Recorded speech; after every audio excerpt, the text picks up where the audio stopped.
নমস্কার বন্ধুরা, good evening সবাইকে। তো আমাদের রান্নাঘর চ্যানেলে তোমাদের সবাইকে জানাই স্বাগত। তো আজকে আমি ফিরে এসেছি আরও একটা রেসিপি নিয়ে। তো আজকে তোমরা টাইটেল থাম্বনেল দেখে গেছো তোমাদের সাথে কি রেসিপি শেয়ার করব। তো হ্যাঁ বন্ধুরা, আজকে আমি তোমাদের সাথে তালের কেক বা পোড়া পিঠে যাই বলো না কেন এই রেসিপিটাই শেয়ার করব। তো তোমরা পুরো ভিডিওটা দেখতে থাকো, আশা করি তোমাদের ভালো লাগবে। তো চলো আমি এটা কিভাবে বানাই তোমরা প্রথম থেকে শেষ পর্যন্ত পুরো ভিডিওটা স্কিপ না করে দেখো। তো চলো বন্ধুরা, বেশি না কথা বাড়িয়ে সোজাসুজি রান্নাটা শুরু করে দিই। তো দেখতে থাকো তোমরা কিভাবে করছি আমি এই রান্নাটা। তো দেখো বন্ধুরা, আমি এখানে বাটির মধ্যে কিছুটা চাল গুঁড়ো করে নিয়েছি। দেখতেই পাচ্ছ তোমরা, এখানে আমি 250 গ্রাম চাল গুঁড়ো করে নিয়েছি। আর চালটাকে আমি একদম মিহি করে গুঁড়ো করিনি, একটু আধ ভাঙা ভাঙা করে নিয়েছি। তো এবার দেখো এর মধ্যে দিয়ে দিচ্ছি নারকেল কোড়ানো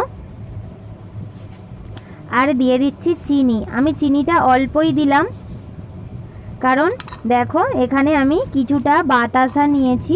চিনি আর বাতাসাটা একসাথে মিক্স করে দিলাম। দিয়ে দিচ্ছি অল্প একটু লবণ আর দিয়ে দিচ্ছি তালের গাদ।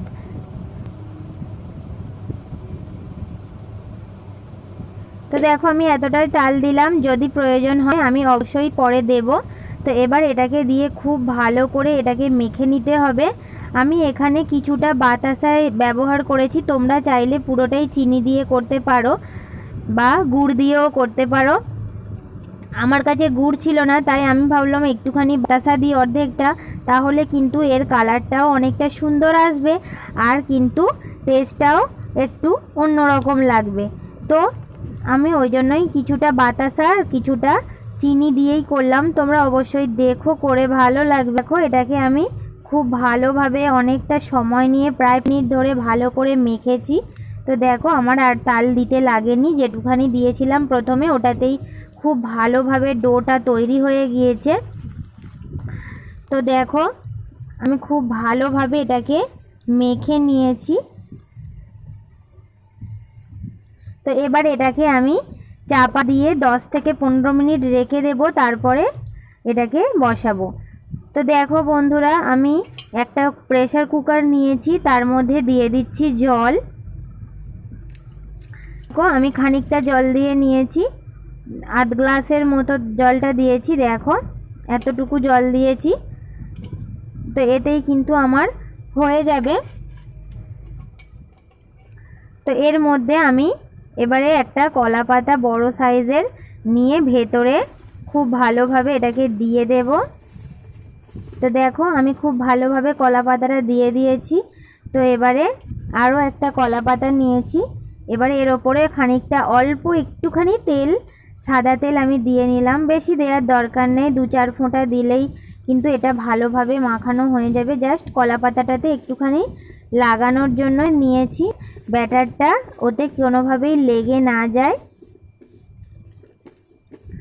তো দেখো তেলটাকে আমি কলা পাতাতে ছড়িয়ে মেখে নিয়েছি। তো এবারে কলা পাতাটা ভেতরে দিয়ে দেব।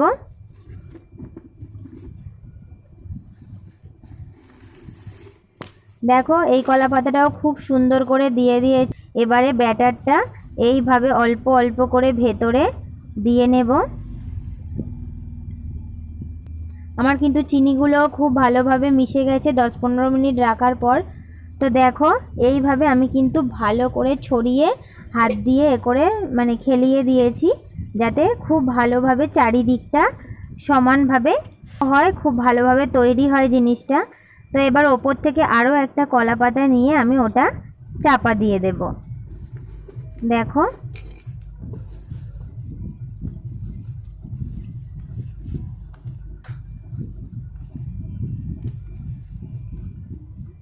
তো এইভাবেই কলা পাতাটা দিয়ে আমি চাপা দিয়ে দিলাম ওপর থেকে, আর কিন্তু কোনো রকম সমস্যা হবে না। দেখো এটা কিন্তু খুব সুন্দরভাবে ইজিলি তৈরি হয়ে যাবে। এবার এই ঢাকাটা এঁটে দেব।